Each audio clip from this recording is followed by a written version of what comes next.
Diplomatikong digmaan, jihad, ganap na tagumpay. Sa nakapwesto ang Israel, Estados Unidos at ang jihadistikong rehime ng Iran sa digmaang ito na tumagal ng 1 buwan.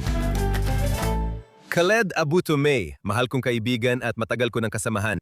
Nasa bingi tayo ngayon, hindi kakaunti, kundi nasa gilid ng malaking paglala ng digmaan ng US-Israel laban sa rehimen ng Iran at sa kanilang nuclear na ballistic.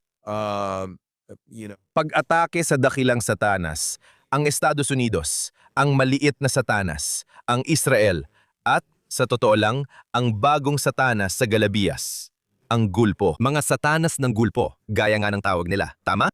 Hindi ka paniwalang pangyayari. Hindi malinaw kung saan talaga nakatayo ang Estados Unidos, kung nasaan ang rehime ng Iran. Maraming kalituhan sa paligid. Pero isang bagay ang tiyak na totoo at inaasahan. At talagang pambihira bilang isang pangyayari. At iyon ay ang resolusyon ng Bahrain sa United Nations. Unang beses na isang Arabong Muslim na bansa ang nag-sponsor ng resolusyon laban sa isa pang Muslim na bansa sa United Nations. At hindi binanggit ang Israel. Ibig sabihin nito na ang Arabong mundo ay nagiging sobrang balisa at nababahala.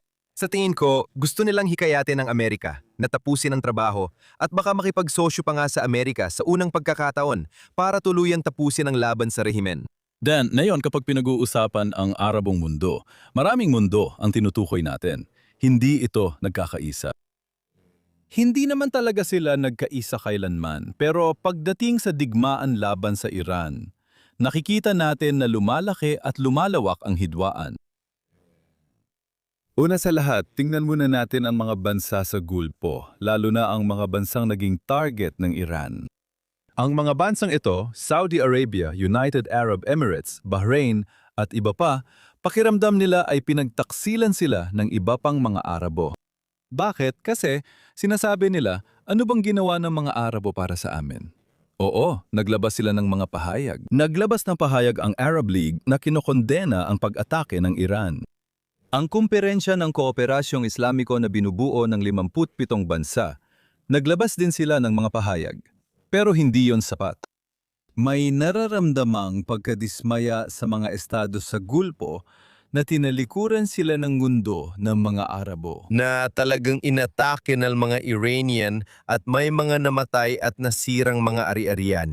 At ang mga planta ng desalinisasyon sa mga estado sa Gulpo na bumubuo ng 80% ng kanilang inuming tubig ay nangangganib at BP.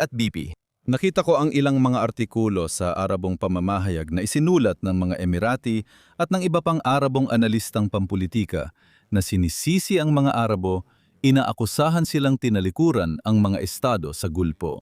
May artikulo na nagsabing tumanggap kami rito sa Gulpo ng milyon-milyong Arabo sa mga taon.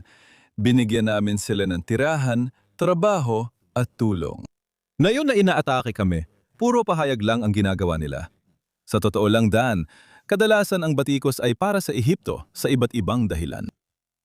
Bakit kaya walang pinapanigan ang Ehipto? Parang inaasahan pa ng mga estado sa Gulpo na ang mga Arabo ang magpapadala ng tropa sa Gulpo para ipagtanggol ang US. Hindi lang nananatiling neutral ang Ehipto. Sila pa ang isa sa mga unang aktivistang nagtulak ng diplomatikong hakbang na ito sa negosasyon, tama ba? Sa pagitan ng Turkiya at absolute access.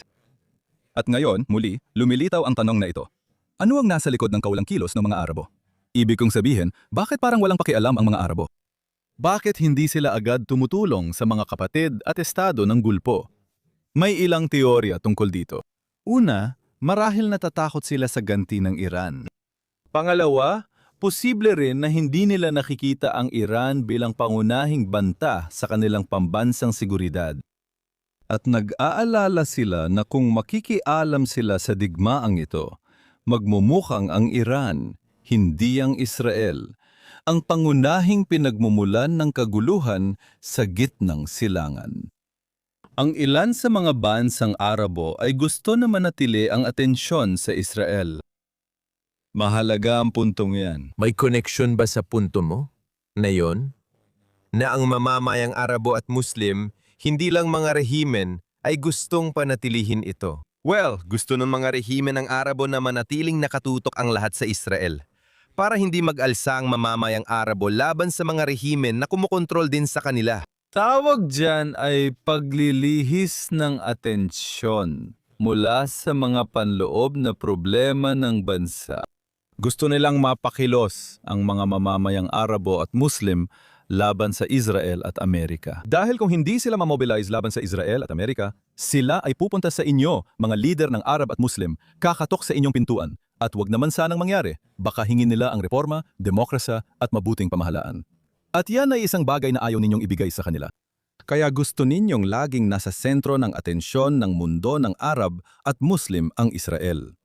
Ngayon, problema ang Iran. Isa itong bansang Muslim.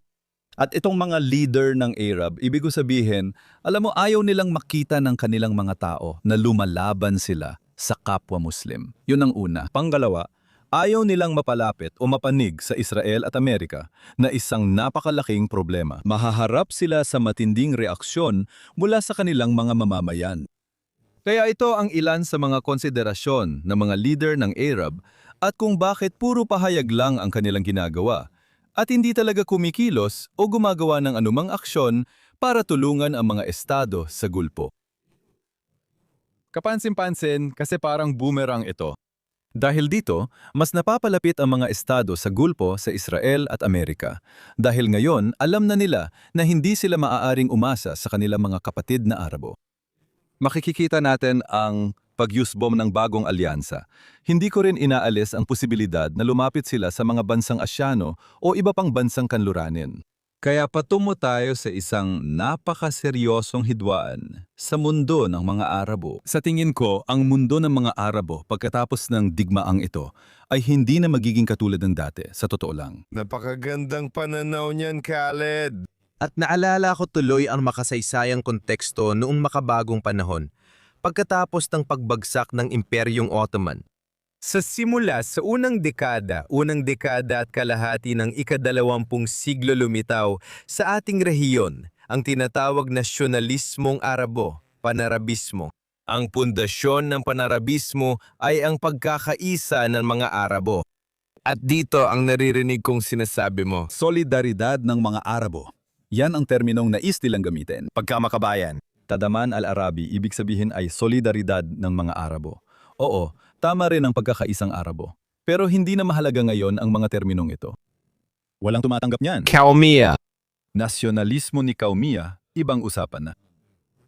Laging may pananaw na ang mundo ng mga Arabo ay nagkakaisa at may pagkakaisa sa pagitan ng mga Arabo. Dati, kapag inatake ang bansa, nagkakaisa lahat. Pero hindi na ngayon. Nakikikita natin ngayon na 6 na bansa ang direktang inaatake ng Iran. At alam mo, ang tanging kayang gawin ng Arab League, 22 bansang Arabo, ay maglalabas lang ng pahayag na kumukondena, tapos babalik na lang sa pagtulog. At kaya sa tingin ko, magkakaroon ito ng malawakang estratehikong epekto sa rehiyon. Makikita natin ang isang bagong gitnang. Ang gitnang silangan ay binabago ngayon, hindi lang sa Iran, hindi lang sa Lebanon, kundi sa maraming paraan din. Alam mo, noong nakaraang 2 dekada, nitong huling 20 taon, nagsimula nating makita ang mga senyales ng bagong gitnang silangan noong panahon ng administrasyon ni Obama. Kung saan ang kaharian ng Saudi Arabia ay labis na nadismaya sa pamahalaan ng Estados Unidos sa ilalim ng administrasyon ni Obama, kaya mas lumapit sila sa Israel. Mas lalo nitong inilapit sila sa Israel at nauwi nung unang Trump administration sa pagpirma ng Abraham Accords. Dahil kailangan nilang maramdaman na may lakas ng Amerika sa likod nila upang mangahas silang gawing normal ang relasyon sa Israel. Kung ang pinakamakapangyarihang bansa sa malayang mundo ay kakampi nila, siguradong magpapatuloy sila. Ngayon, nakikita natin na halos parang lubos na kabaligtaran ang nangyayari. Hindi lang sila napigilan na makipag-ugnayan sa mas liberal at pasibong administrasyong Amerikano, tumitingin din sila ngayon sa mundo ng mga Arabo. Marami sa 57 na miyembro ng Islamic Conference, ang operasyon, Islamic Right. Dati itong tinawag na Islamic Conference, ngayon ay Islamic na lang. Sa tingin ko, ICO na ito. IOC. Hindi ko maalala, pinag-uusapan natin ang 57 na bansang Islamiko. 57 na bansang Islamiko at marami sa kanila ay hindi mapagkakatiwala ang kumilos. Ngayon, bakit ganon? Bakit hindi sila kumikilos? Kasi ayaw nilang makitang ganoon sila. Kahit alam nilang laban sa interes nila ang rehimen ng Iran, ito pa rin ang pangunahing sumisira sa seguridad ng gitnang silangan. Pero para sa kanila, sa pananaw nila, sa tingin ng mga tao, mas masama para sa kanila na makipag-alyansa, lalo na sa Israel at Estados Unidos. Oo, Sa problema, ibig ko sabihin, natatakot silang harapin ang posibleng pagbatikos, gaya ng nabanggit ko kanina mula sa publikong Arabo. Oo, at mula rin sa publikong Muslim. Ang huling bagay na gusto mo bilang isang Arab o Muslim na diktador ay makita kang hayagang kakampi ng US at Amerika sa isang digmaan na tumatarget sa mga Muslim. Sige, sa kasong ito, hindi mahalaga na sila ay Shia, pero ito ay isang bansang Muslim. Isa itong bansang Islamiko at napakahalaga niyan para sa publikong Arabo. Karamihan sa mga leader ng Arab at Muslim ay palaging nasa ganitong sitwasyon. Alam mo, tulad ng mga paratang na sila ay mga papet ng kanluran, na sila ay mga ahente ng Israel at Zionist, na sila ay mga kasangkapan na ginagamit ng mga Amerikano at mga ganong bagay. Kaya nag-aalangan sila. Yan ang una. Pangalawa, malamang natatakot din sila. At hindi lang siguro, malinaw na natatakot sila sa posibleng ganti ng Iran. Tingnan mo, andyan pa rin ang rehimen ng Iran. andyan pa rin sila. Nandyan pa rin sila at tuloy-tuloy ang pagpapaputok. Huwebes na ngayon, ilang misil na ang pinakawalan mula kaninang umaga. Mga pag-atake sa Jerusalem at sa gitna ng Israel. Mas marami pang mga misil, yan ang nabasa ko. Mas marami pang mga misil ang pinaputok papunta sa mga bansa sa Gulpo kaysa sa Israel, sa totoo lang. Kaya patuloy pa rin lumalaban ang Iran. Mga killer drone, ilang libong mga misil. At hindi pa nga natin napag-uusapan ng Hezbollah at Lebanon at ibig ko sabihin, alam mo na, mga proxy ng Iran. At nakikita rin natin na, alam mo na, mayroong koordinadong pagsisikap. May koordinasyon ang Iran at Hezbollah at patuloy ginagamit ng Iran ang mga proxy nito. Siyempre. Kaya ang tanong, saan tayo pupunta mula rito? Saan tayo tutungo mula rito? Ibig kong sabihin, sige, isang buwan na matapos ang digmaan at hindi pa natin nakakamit ang pagpapalit ng rehimen. Sige, hindi man ito opisyal na layunin pero naniniwala ako at napag-usapan na natin ito dati na alam mo kung gusto mong makamit ang pagpapalit ng rehimen, ang tanging paraan ay sa pamamagitan ng presensya ng mga sundalo sa lupa. At ito ay naaangkop sa Gaza. Naaangkop din ito sa Lebanon, naaangkop ito sa Iran, naaangkop din ito sa iba pang mga lugar, sa totoo lang. Wala akong ibang nakikitang paraan. Sa mga nakaraang oras, may naririnig tayong magkakasalungat na ulat.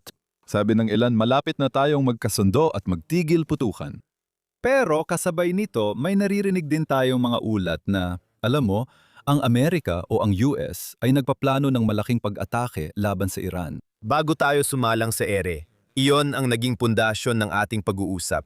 Na may isang bagay na biglang napansin ko nitong mga nakaraang oras at mula pa kahapon. At iyon ay makikita mo rito si Pangulong Trump na napaka-sopistikado. Naiintindihan ng Pangulong ito kung paano linlangin ang kanyang kalaban. Katulad ng paraan ng mesyaniko at jihadistikong rehimen ng Iran na palaging sumusubok at naging matagumpay sa kasaysayan sa pandilinlang at panloloko sa kanluran. At sa isang banda, dito, ang rehimen ng Iran at ang kanilang mga teroristang proxy na lahat ay pinopondohan ng Tehran ay sinusuplayan at ginagabayan ng Tehran. Nakahanap sila ng katapat kay Pangulong Trump dahil hindi nila siya mabasa. Hindi nila alam kung saan siya nanggagaling. Sinasabi niya ang isa, pero kabaligtaran ang ginagawa. Ito mismo ang biwa ng konseptong Iranian na ketman o takiya sa Arabic. At sa pakiramdam, tila si Pangulong Trump na hindi naman nag-aral ng Islam o ng kasaysayan ng gitnang silangan o malapit sa silangan. Ngunit likas niyang nauunawaan ang isinulat niya sa The Art of the Deal, ang kanyang best-selling na libro. At nirepaso ko lang ito kamakailan, kahapon lang. At sinabi doon, kailangan mong gamitin ang lahat ng meron kalaban sa iyong kalaban na tinutukoy niya bilang taong nasa kabilang panig ng mesa ng negosasyon, maging ito man ay Iran o isang posibleng kasunduang pangnegosyo. Pero tinitingnan niya ang mga kasunduang pangnegosyong ito bilang mga kalaban bago pa man magkaroon ng anumang kasunduan para magamit laban sa kanila, para gawing hindi lehitimo sila at lituhin sila, at sa huli, marahil ay makipagkasundo rin. At ito ang ginawa niya laban sa rehimeng Iranian. Ang tanong, saan tayo tutungo mula rito? Kung titingnan natin ang Lebanon bilang halimbawa, tingnan mo kung ano ang nangyari sa Lebanon. Ang pamahalaan ng Lebanon sa pagtatangkang manindigan laban sa rehimeng Iranian ay pinalayas ang chargé d'affaires na siya sanang magiging embahador. Habang sinabihan ng Hezbollah si Shibani na huwag gumalaw at huwag umalis ng Lebanon, maisip po ba ang sitwasyon kung saan may karapatan ng isang bansa ayon sa internasyonal na batas na paalisin ang embahador dahil sa hindi angkop na asal? Ano ang hindi angkop na asal? Si Shabadi ay isang ahente ng IRGC. Ang ibig kong sabihin, ang ikinababahala ko tungkol sa estratehiya o taktika ni Trump ay kahit na kumilos siya laban sa rehimen ng Iran. Tingnan mo ang Lebanon at Gaza, makikita mo na. Hindi tayo umuusad. Kumusta na ang issue ng pagdidisarma sa Hezbollah? Ano na ang nangyari sa pagdidisarma ng Hamas? Narinig natin ang maraming banta mula sa administrasyong Trump. Kailangan magdisarma ang Hamas at may mga ultimatum na binibigay. Pero wala naman tayong nakikitang progreso tungkol doon. Well, hindi natin kayang harapin lahat ng problema. Ang tanong ay ilan bang laban ang kaya mong sabay-sabay na harapin? Ang tanong, sige, pero kikilos ba kayo o magsisimula na kayong gumawa ng aksyon laban sa Hamas at Hezbollah kapag tapos na kayo sa Iran? O babalik na lang ba kayo sa pakikipag-usap sa kanila? Nabanggit ko na sa palabas na ito na ang pakikipag-usap sa Hamas at Hezbollah ukol sa pagsuko ng armas ay pag-aaksaya lang ng oras. Isa talaga itong biro. Hindi kusang isusuko ng mga taong o grupong ito ang kanilang armas dahil ito ang sentro ng kanilang ideolohiyang jihadista. Kung wala ang armas nila, mawawala sila. Alam mo, parang hinihiling mo sa Partido Demokratiko o sa mga Republikano na buwagin ang kanilang grupo. At nasa DNA na nila yon. Ang DNA nila ay jihad. Ang DNA nila, tama, ay yung tinatawag nilang paglaban. Paano natin nalalaman? Dahil sila mismo ang nagsasabi niyan. Sabi nila, kung babasahin mo ang charter ng Hamas at mga pahayag nito, binabanggit nila ang armadong pakikibaka. Ginagamit nila ang salitang armado, na ang tinutukoy nilang armado ay hindi lang mga bato at mga Molotov cocktail. Isa itong jihad, at ang jihad ay marahas na jihad.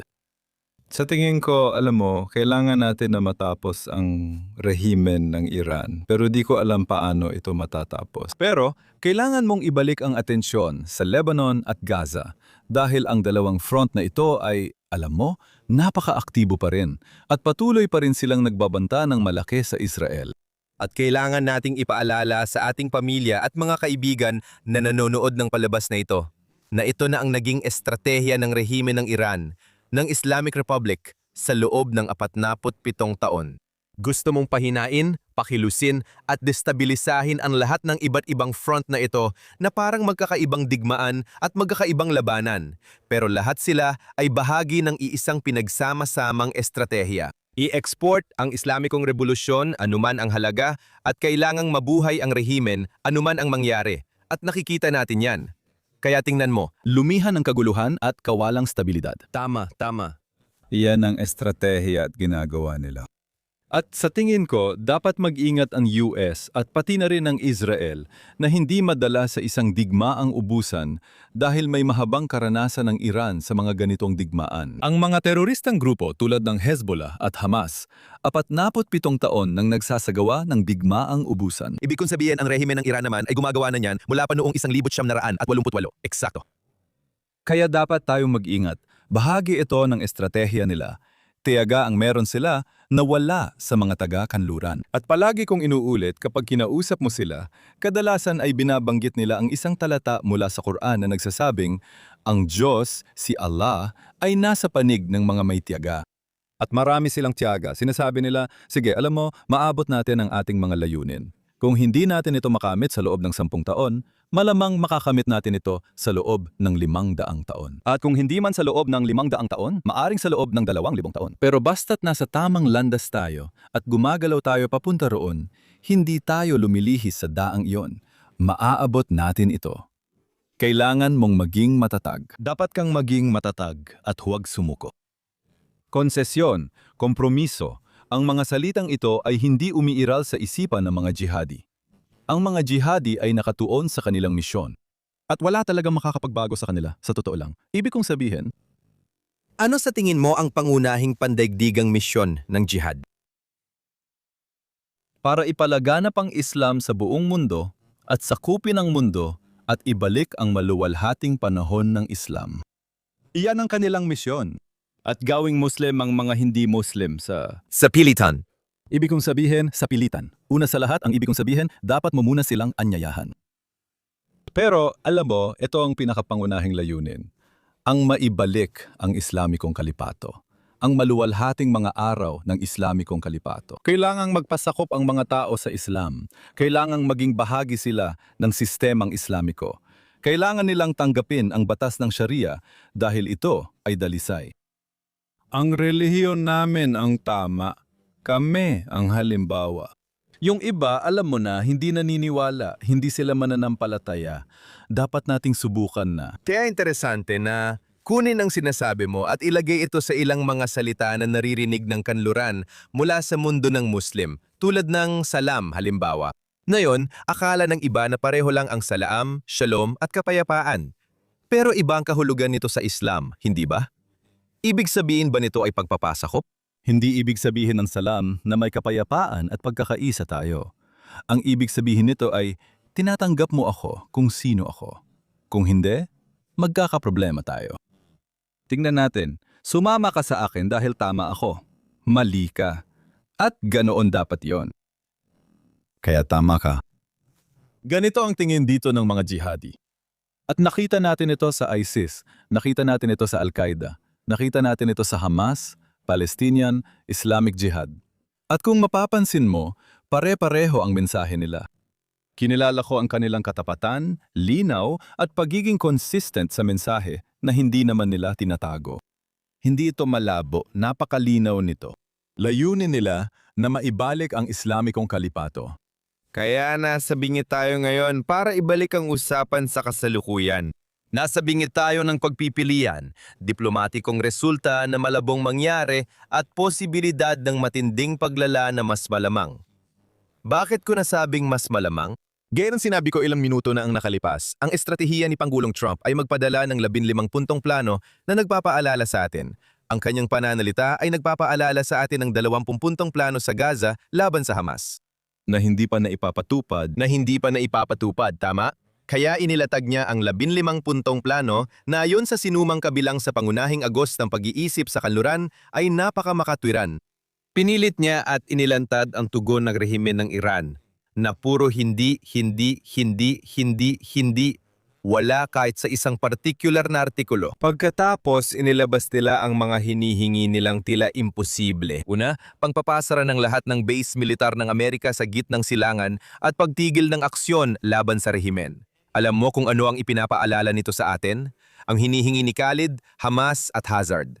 Oo, tama. Sige, Balikan natin ang ika-6 ng Oktubre. tama. 2023. Pinaalala rin ito ang kasunduan sa Algiers. Ang kasunduan sa Algiers ay noong 1980 at 80 matapos mahalal si Ronald Reagan noong Enero 20. 1980 at 80 isa pasensya na. Dito nagsimula ang kasunduan sa Islamikong Republika.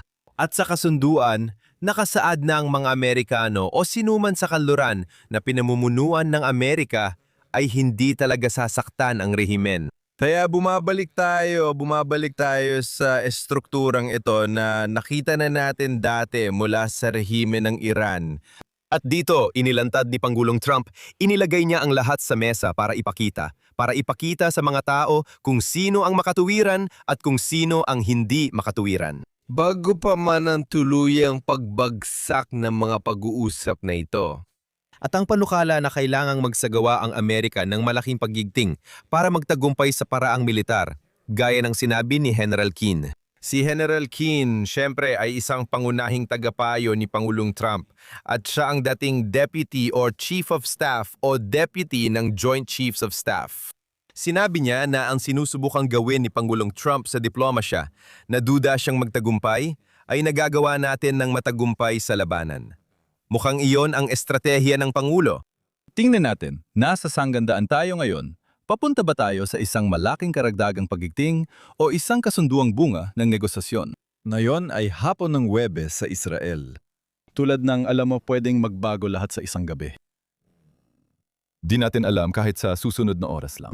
Pero tingnan natin. Sa huli, Dan, ito ay isang digmaan laban sa kaisipang jihadi. Mga jihadi. Ibig ko sabihin, ang rehimen ng Iran ay isang malupit na rehimen.